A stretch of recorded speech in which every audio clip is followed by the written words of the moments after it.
على غير العادة، يوسف النصيري ينفعل على مدرب إشبيلية بعد تغييره أمام سيلتا فيغو. انفعل الدولي المغربي يوسف النصيري مهاجم إشبيلية على مدربه كيكي فلوريس بعد تغييره أمام سيلتا فيغو اليوم الأحد ضمن الجولة 29 من الدوري الإسباني.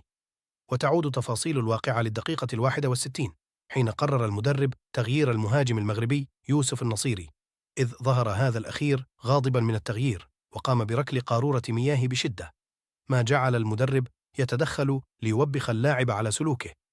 ولم يتمالك المهاجم المغربي نفسه وقفز بسرعة نحو المدرب قبل أن يتدخل الأرجنتيني لويس أوكامبوس لفض الخلاف بين الطرفين.